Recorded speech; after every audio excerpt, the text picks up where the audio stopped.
Witajcie w lesie Winden. Chociaż jeżeli zapytacie mnie, w której dekadzie w tym momencie się znajdujemy, to powiem Wam, że nie mam zielonego pojęcia. Jeszcze nie sprawdzaliśmy po prostu, ale przede wszystkim jesteśmy wreszcie tutaj na miejscu, w podberlińskich lasach, żeby rozpocząć odcinek Śladami Dark, który miał nie dojść do skutku. To jest niesamowite, że to wszystko w ogóle się udało, dlatego że mam wrażenie, że po prostu wszystkie siły kosmiczne sprzysięgły się, żeby to się nie wydarzyło, a jednak się wydarzyło dzięki Wam, dzięki naszym patronom, dzięki którym tutaj przyjechaliśmy i możemy nakręcić ten odcinek, szczególnie w okolicach premiery trzeciego finałowego sezonu tego serialu fenomenalnego, serialu, który moim skromnym zdaniem obok Stranger Things jest jednym z najlepszych, właściwie jednym z dwóch najlepszych seriali Netflixa, jaki powstał. A jeżdżenie i oglądanie miejsc, gdzie osiągnięto ten niesamowity klimat,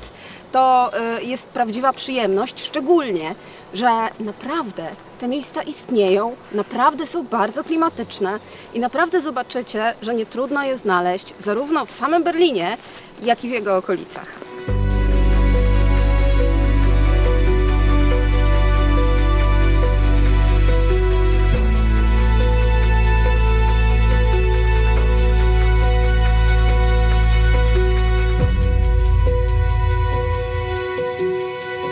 Założyłam już okolicznościową kurtkę, dlatego że się zbliżamy. I to widać, że się zbliżamy, bo to po prostu już się czuję, jakbym była w serialu. Tak, dokładnie tam. To jest to. To drzewo takie poprzeczne, które tam jest, ono jest tuż przy wejściu do groty. Oczywiście tej groty nie ma, tej groty tam nigdy nie było. Ludzie, którzy zaczynali szukać miejscówek Dark na samym początku, szukali groty. Tymczasem to nie jest grota, to jest właśnie takie miejsce w lesie, gdzie częściowo wybudowano scenografię, a częściowo dodano w CGI resztę. Nie mogli tutaj za dużo zrobić, dlatego że to jest pomnik przyrody, tu nie można ingerować, nie można robić bałaganu i ekipa chyba rzeczywiście faktycznie nie zrobiła tego bałaganu, bo wszystko wygląda bardzo dziewiczo, praktycznie jakby nic tutaj nigdy nie powstało, a powstało jak najbardziej. Ja tam zaraz pójdę, chociaż mam trochę Pietra, bo a nuż, widelec, jednak się przeniosę.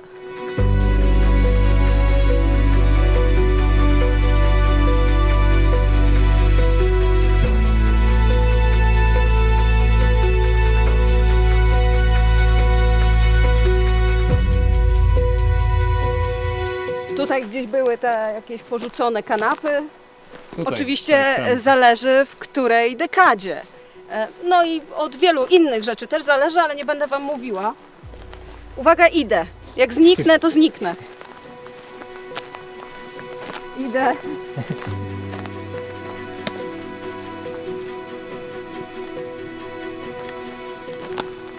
Jestem w jaskini.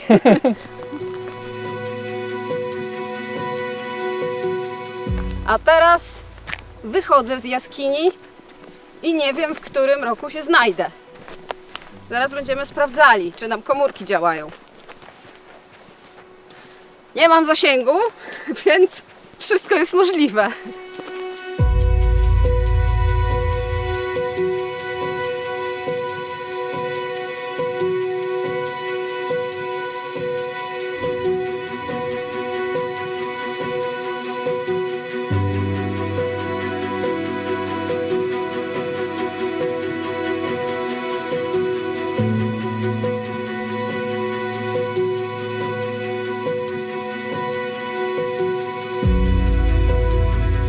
Pamiętajcie, żeby zaplanować sobie podróż tutaj wtedy, kiedy pogoda będzie ładna i nie będzie padać, dlatego że wybieracie się w samo centrum lasu.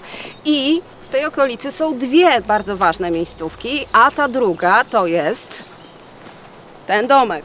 Konkretnie ten domek i jest to po prostu chatka Helge, czyli przecież jedna z ważniejszych miejscówek, bardziej charakterystycznych. To jest prywatny domek. W tej chwili absolutnie nie zamieszkały, ale ma prywatnych właścicieli, którzy prawdopodobnie mieszkają troszkę dalej, bo tam też jest dom większy, nowszy, stoją tam jakieś samochody, więc podejrzewamy, że tam są jacyś ludzie.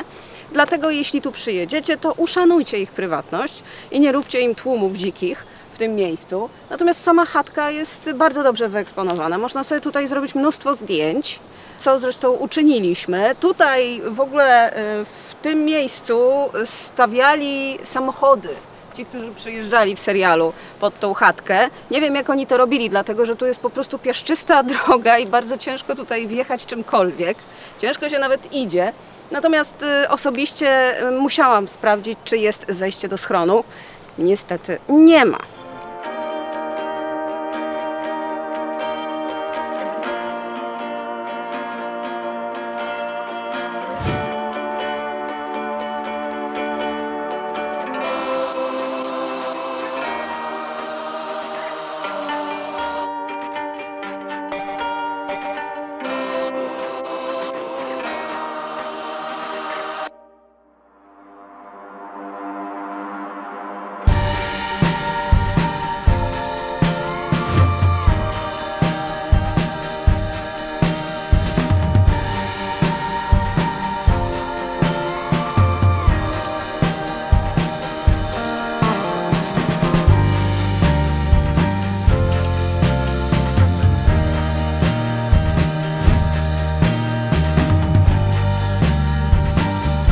Jest tak gorąco i letnio, że aż prosi się o to, żeby przyjechać nad jezioro. No i przyjechaliśmy nad jezioro, które wystąpiło w serialu.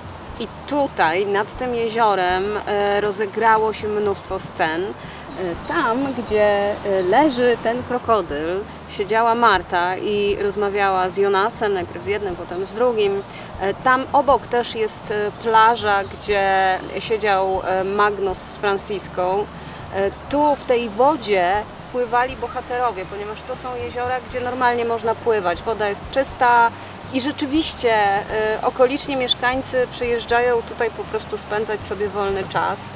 Tych plaż prywatnych, takich małych jest mnóstwo, dlatego też warto jest sobie patrzeć na kadry z serialu, żeby znaleźć dokładnie tą plażę, o którą chodzi, bo my wiemy o dwóch. Natomiast być może było ich więcej.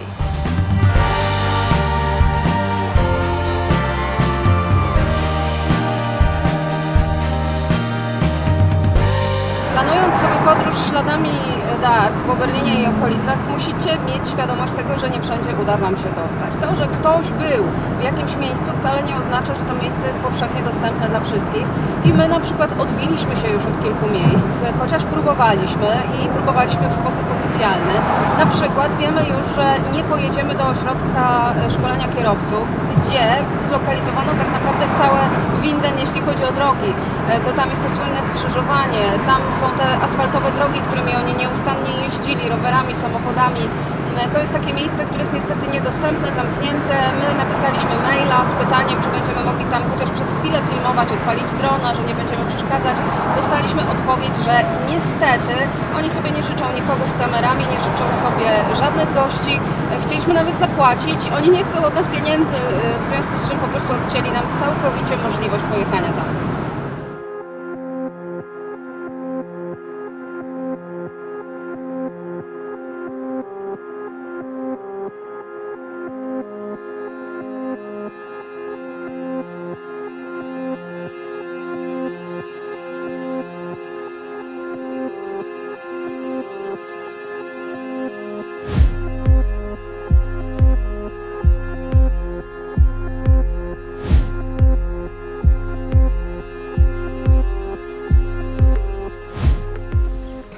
Czegoś takiego jeszcze nie robiliśmy, żebym lewitowała do ujęcia.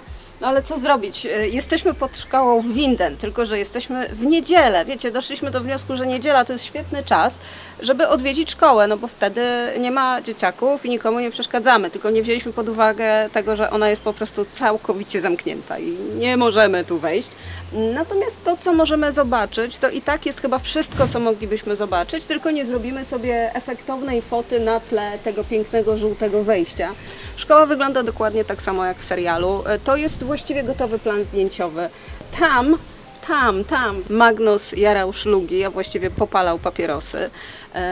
Wszyscy bohaterowie się tutaj gdzieś w pewnym momencie przewinęli. Ta szkoła jest chyba jedną z najbardziej charakterystycznych miejscówek w całym serialu. I mówiąc szczerze, wcale się nie dziwię, dlatego że to jest naprawdę bardzo efektowny budynek. Budynek, który Wzniesiono w 1976 roku. Zawsze tutaj mieściła się szkoła, mieści się do dziś i w pewnym sensie powiem Wam szczerze, że tak jak nie chciałabym wrócić do szkoły, to do tej bym mogła chodzić.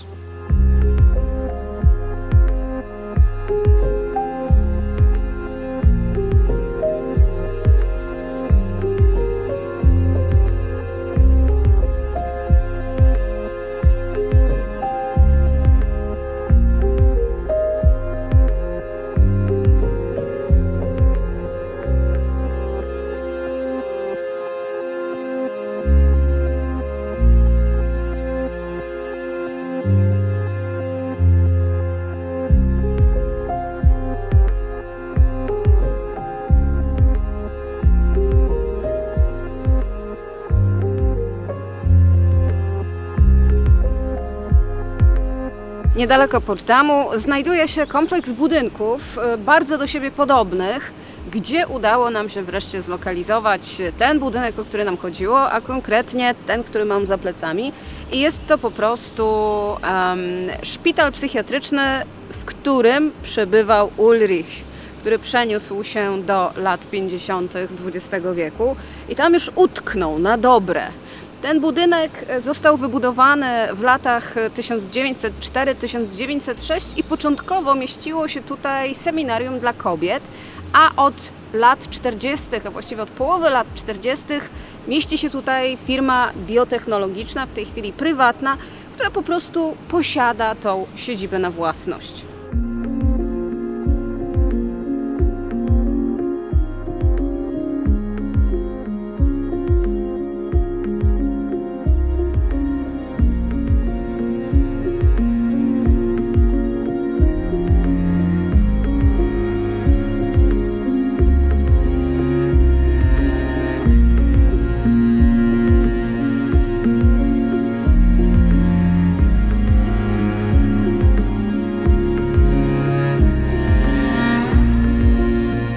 W magiczny sposób przenieśliśmy się do Wannsee, do dzielnicy pod Berlinem, właściwie takiej przy jeziorach, gdzie różni okoliczni ludzie spędzają sobie wolny czas.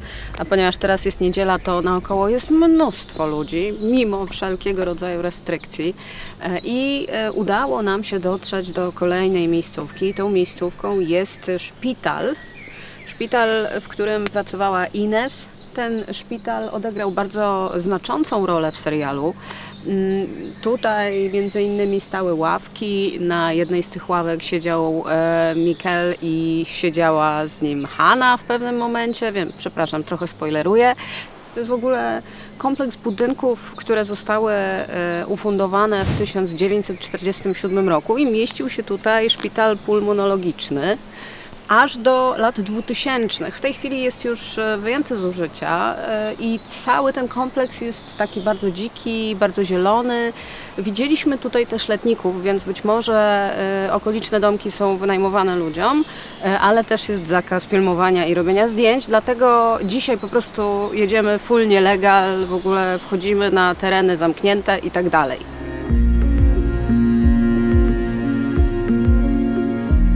Wracając spod szpitala, odkryliśmy jeszcze jedną miejscówkę. Właściwie to ja odkryłam, bo zobaczyłam ją i od razu mi się skojarzyło, że widziałam ją gdzieś już w serialu.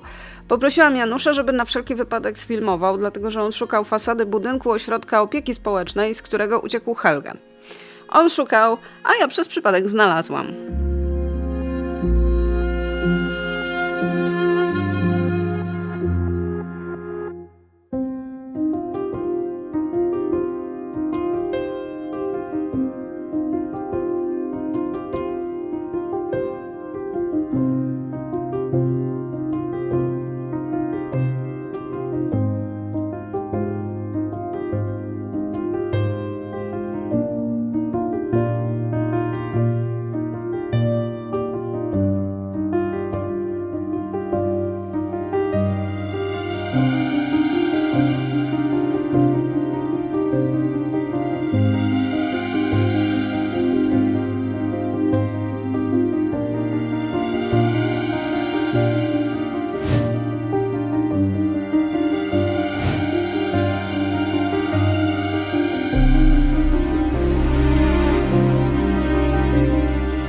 Tego kościoła chyba nikomu nie trzeba przedstawiać.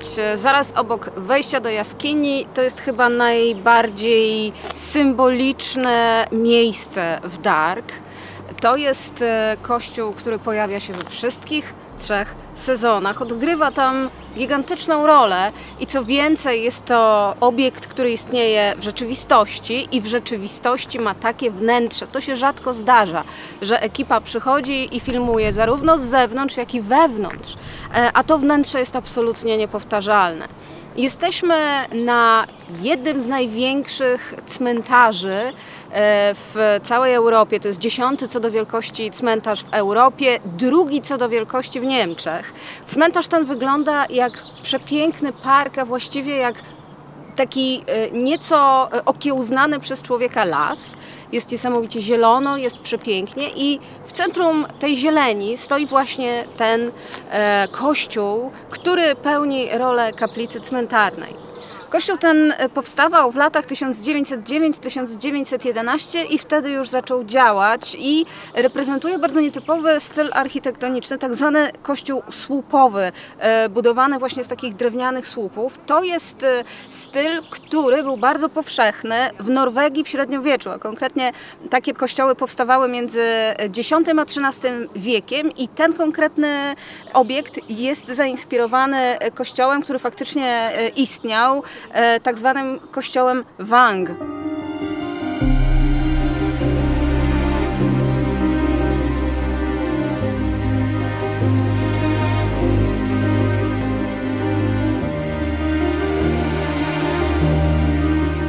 Kościół jest niezwykle imponujący nie tylko z zewnątrz, bo na zewnątrz jest po prostu monumentalny i klimatyczny, mimo tego, że to jest przecież mała kaplica. Natomiast jest też niesamowity w środku. Ma wciąż oryginalne zdobienia secesyjne, które wykonano wtedy, czyli w 1910 mniej więcej roku. Wszystkie idealnie zachowane.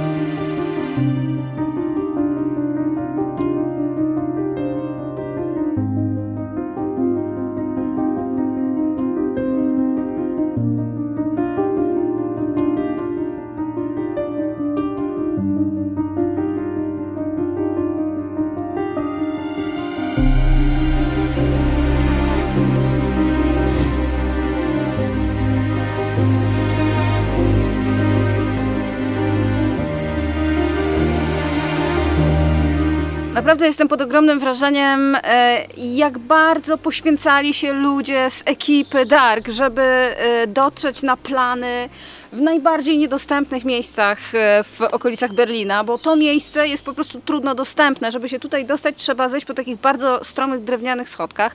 No i jesteśmy gdzie? Jesteśmy na tych torach, gdzie wszyscy się spotykali i oni widać lubili chodzić po takich zaułkach. Tutaj Franciska wymieniała się z Beni tajemniczą zawartością pudełka. Tutaj Marta załatwiała swoje sprawy związkowe z Bartoszem. Cóż tutaj się nie działo? A w rzeczywistości to miejsce no nie wygląda jak miejsce schadzek, wygląda jak to, czym jest, czyli opuszczone tory, kawałek opuszczonych torów. One tutaj są od dawien dawna i zostały zniszczone przed II wojną światową. Od tamtej pory nikt się nimi nie zajmował. A nad tymi torami bezpośrednio jest mostek, gdzie zaraz pójdziemy. Ja Wam powiem szczerze, że jestem pod ogromnym wrażeniem tego, że ekipa Dark tutaj rzeczywiście filmowała i się poświęcała, bo my na przykład, gdyby nie to, że mamy taki mały, zwinny aparacik, którym kręcimy, to jest Sony A7 III, z którego teraz korzystamy przy tym odcinku, to byśmy mieli problem, żeby się z takim, wiecie, dużym sprzętem przebijać przez te wszystkie krzaki.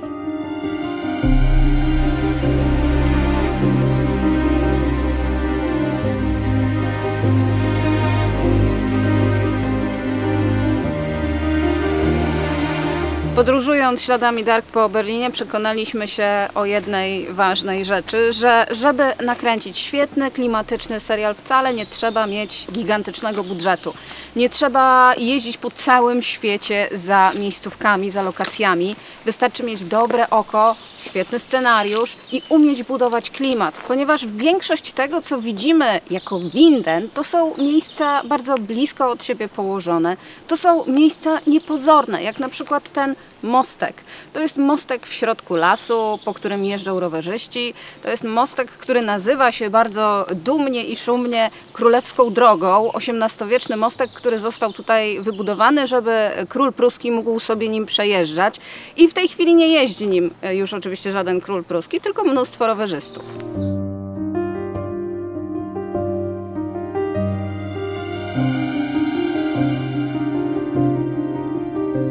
Co tak naprawdę tutaj zrobiono? Postawiono lampy uliczne i to jest właściwie wszystko.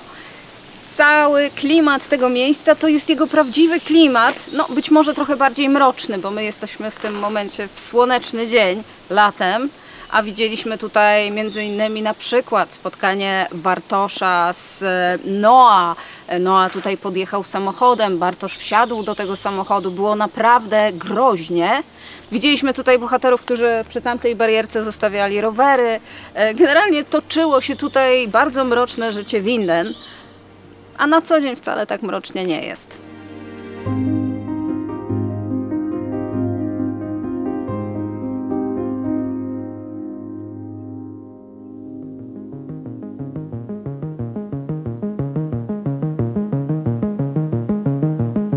Żeby przenieść się w Dark do przyszłości albo przeszłości, trzeba było mieć specjalne urządzenie, albo przynajmniej wejść w ten taki korytarz w skale. Ale w naszym świecie wystarczy mieć samochód, żeby przenieść się do świata post-apo. Jedziemy z Berlina pod Poczdam, a konkretnie do Krempnitz, o ile dobrze to wymawiam.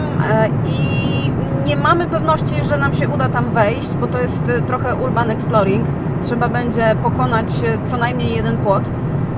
Ale spróbujemy, bo podobno to jest taka lokacja, która urywa głowę.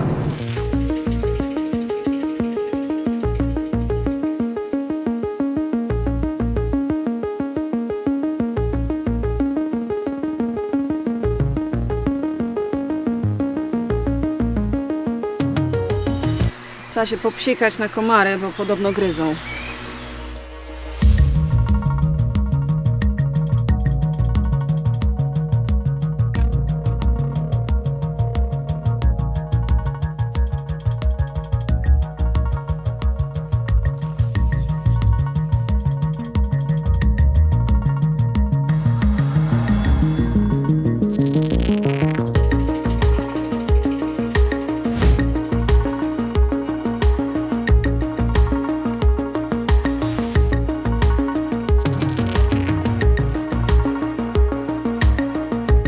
Jesteśmy w miejscu, które nazywa się Krempnitz i jest to trochę taki wypad w klimacie urban exploring, dlatego że ten ogromny obiekt jest zamknięty, ale wiemy, że ekipa kręciła tutaj i to dużo kręciła, bo nie kręciła tylko i wyłącznie tych futurystycznych scen, które rozgrywały się w 2053 roku, ale również w tamtym budynku prawdopodobnie mieściła się siedziba Adama. To nie jest potwierdzone info, ale to, co widzieliśmy, wygląda naprawdę bardzo ciekawie i bardzo podobnie. Samo to miejsce to jest taka podupadła, zamknięta, niedziałająca już baza wojskowa, która początkowo była koszarami dla żołnierzy Hitlera. Tutaj się szkolili, a następnie została przejęta przez żołnierzy radzieckich, którzy tutaj stacjonowali aż do 1992 roku. Również architektonicznie ta baza się bardzo różni od siebie, dlatego że jest część taka stara, poniemiecka, zresztą bardzo imponująca, a także ta część, no taka już powiedziałabym mocno socrealistyczna.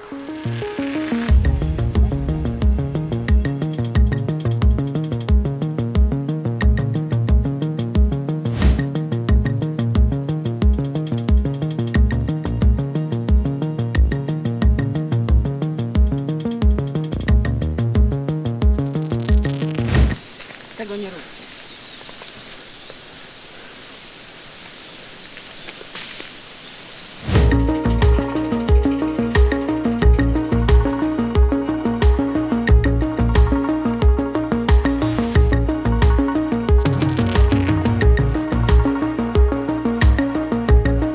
Pamiętajcie, że żeby się tutaj dostać, trzeba przejść nielegalnie przez płot.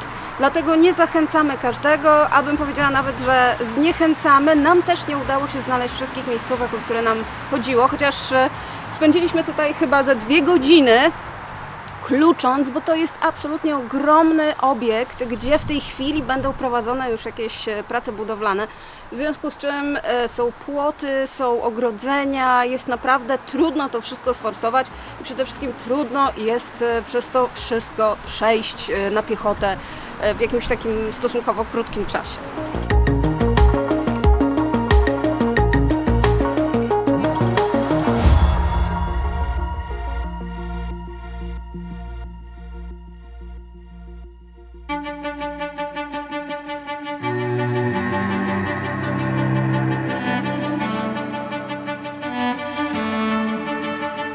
Pięciogwiazdkowy Schloss Hotel Berlin by Patrick Hellman to jest jedno z tych miejsc, na których nam wyjątkowo zależało, ale mieliśmy problem, ponieważ ze względu na koronawirusa hotel został zamknięty i w tej chwili nie jest otwarty dla turystów, dla gości hotelowych.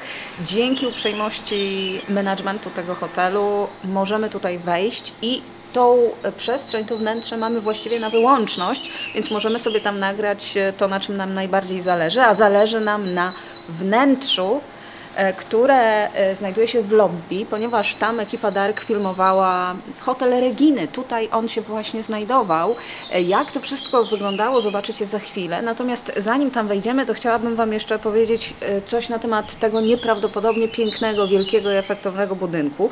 Został wzniesiony w 1914 roku przez prywatnego właściciela, konesera sztuki, dlatego ten dom rzeczywiście robi niesamowite wrażenie i od lat 60. mieści się tutaj hotel, ale przez jakiś czas stał ten budynek całkowicie pusty. Został oczywiście odrestaurowany i w tej chwili właściciele bardzo o niego dbają.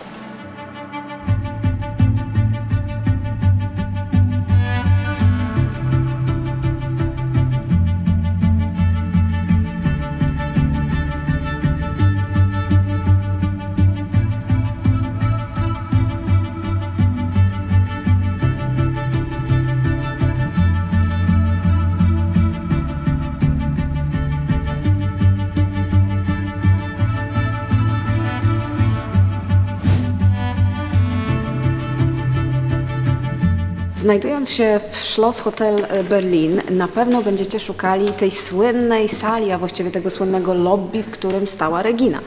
I nie znajdziecie dokładnie tego miejsca, ale znajdziecie miejsce, które zostało przerobione, żeby wyglądać tak, jak wyglądało ostatecznie w serialu. Po pierwsze, czy poznajecie ten piękny obraz? Tak? To jest obraz, który wystąpił w Dark. Podobnie jak ta ściana, tyle tylko, że nie jest już w tym momencie czerwona, ale jak się dowiedzieliśmy od menadżera hotelu, taka była jeszcze około 3 lat temu. Po drugie, to co tutaj widzicie, to jest to, co miała właściwie za plecami Regina, stojąc przy swoim kontuarze, ale to wszystko to była scenografia. To zostało po prostu wybudowane na potrzeby serialu.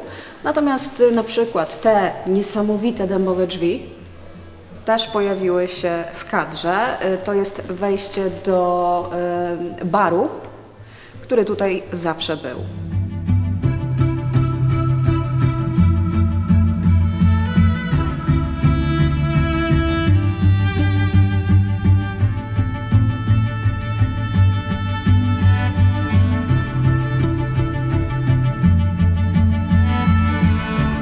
Jadąc tutaj byliśmy przekonani, że znaleźliśmy jeszcze jedną lokację, której nikt wcześniej przed nami nie znalazł i mowa o tych schodach, ponieważ one wyglądają bardzo podobnie do schodów w domu małego Helge. Tymczasem okazuje się, że to chyba jednak nie to samo, albo jest to po prostu inspiracja dla twórców, dla scenografów, którzy później odtworzyli częściowo tą klatkę schodową, bo nawet kształt schodów się zgadza, zgadzają się te panele z tyłu. No, nie ma tylko tego pięknego rzeźbionego lwa w ujęciu, ale Jak mówię, te schody wyglądają zbyt znajomo, żeby absolutnie nie miały czegoś wspólnego z serialem.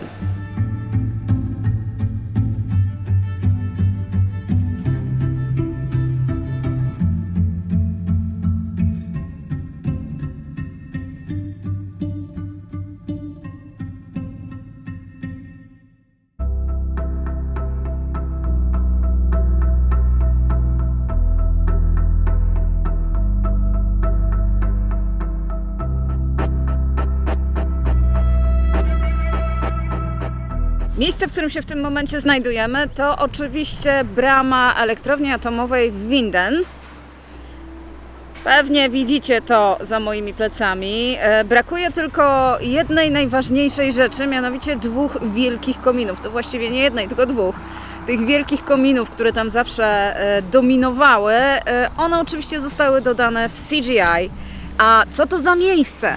To jest bardzo znane, bardzo charakterystyczne miejsce dla wszystkich Berlińczyków. Oni bez trudu rozpoznają tą bramę, ponieważ jest to jedna z bocznych bram do Stadionu Olimpijskiego, gdzie odbyła się niesławna olimpiada w 1936 roku, ta tak zwana brunatna olimpiada. Ten stadion w swojej krasie wyrósł właśnie wtedy, w latach 30. i bardzo dużą rękę przyłożyli oczywiście do tej budowy Hitler oraz Goebbels, który chciał, żeby te obiekty były jeszcze większe. One są mega spektakularne, ogromne, ale serial Dark nie był kręcony tam za bramą, tylko tutaj przed bramą, gdzie jest taki duży parking, przejeżdżają samochody, chodzą ludzie. Ta brama jest otwarta, to znaczy można przez nią przejechać, jeżeli się ma przepustkę, ale można sobie spokojnie tam wejść, ponieważ cały obiekt jest otwarty. Można zwiedzić, co polecam. Nie ma to wiele wspólnego z samym serialem, ale jest dosyć ciekawe. Myśmy się tam wybrali na spacer. Natomiast, no cóż, można też powiedzieć, że twórcy mieli naprawdę dużą wyobraźnię, wykorzystując taki obiekt. Nie było to złożone, nie było to skomplikowane, nie było też na pewno drogie, bo wydaje mi się, że tutaj wynajęcie tego placyku nie kosztowało dużo. Postawili kilka samochodów, dodali w CGI kominy i proszę.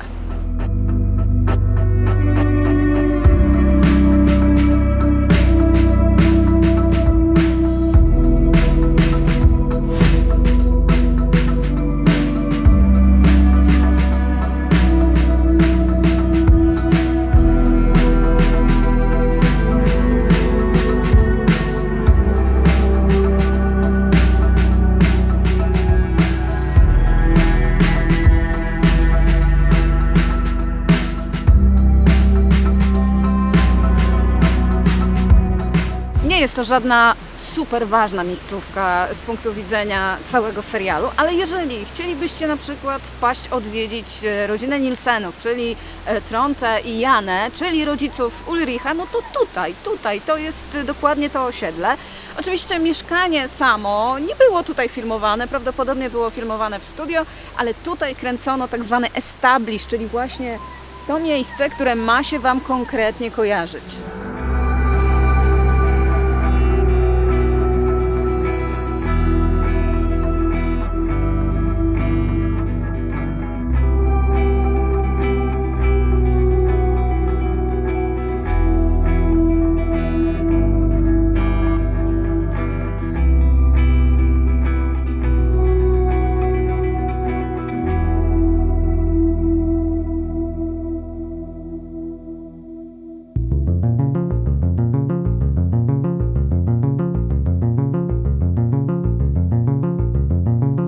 To jest tutaj. To chyba jest tutaj. Ale jaja, to są rzeczywiście To są te domy. Fajne, jakie słodkie domki. Dom Reginy. Który? Witamy. Wszystkie domy Reginy witają.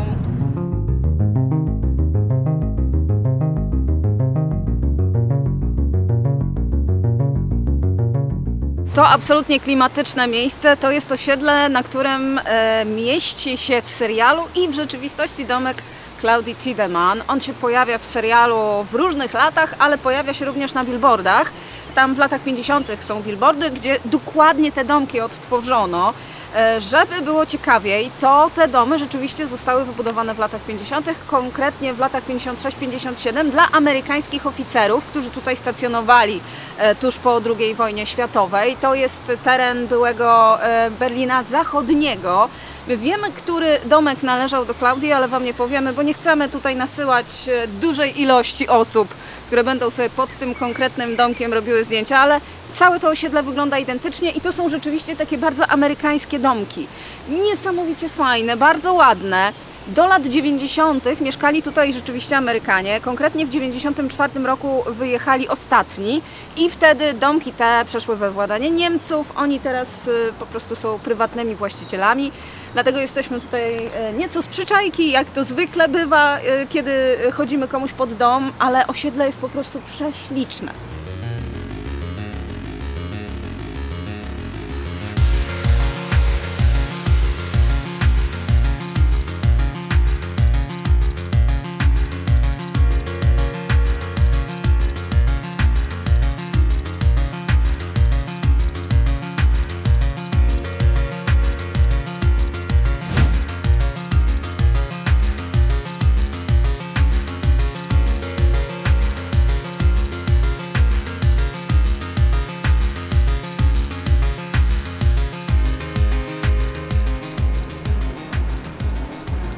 Witamy na posterunku policji w Winden. Ten budynek zagrał bardzo, bardzo dużo razy w serialu. W pierwszym, w drugim, w trzecim sezonie. Nas przywitał lekkim deszczem, ale to nic. W rzeczywistości oczywiście nigdy nie było tutaj policji. To jest budynek należący do Akademii Sztuk Pięknych w Berlinie. I właściwie na tym kończy się jego zawiła historia. Jest takim klasycznym reprezentantem stylu architektonicznego, który dominował w latach 70., 80. i prawdopodobnie od tego czasu tutaj stoi. Natomiast trzeba przyznać, że przeszedł z jednej strony niewiele zmian ze strony twórców serialu, a z drugiej strony mocno ingerowano później w CGI w niektóre aspekty tej przestrzeni. Nie chcę za dużo mówić, żeby nie zdradzić spoilerów.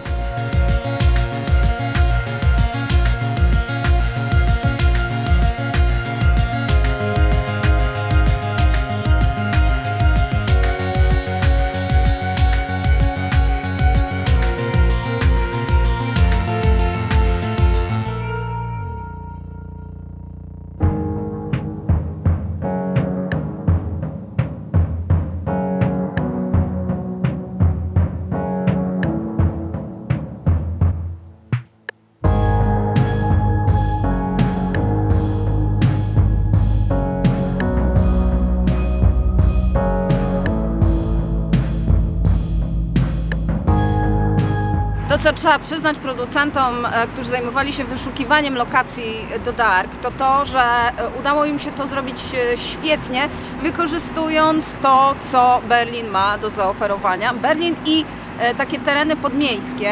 Jesteśmy w tym momencie w tak zwanym Checkpoint Bravo. To jest dawne przejście graniczne, które oddzielało Berlin Zachodni od wschodniej części Niemiec.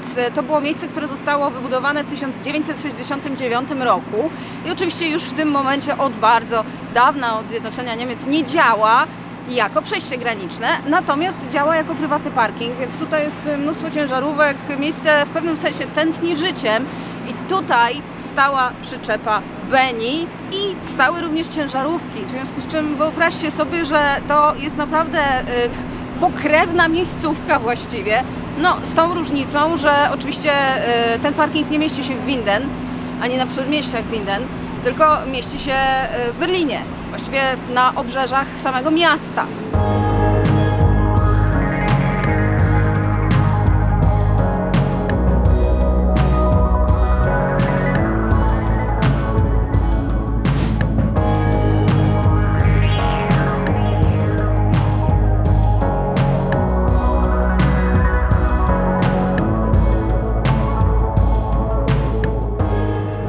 Koniec naszej wyprawy śladami Dark po Berlinie.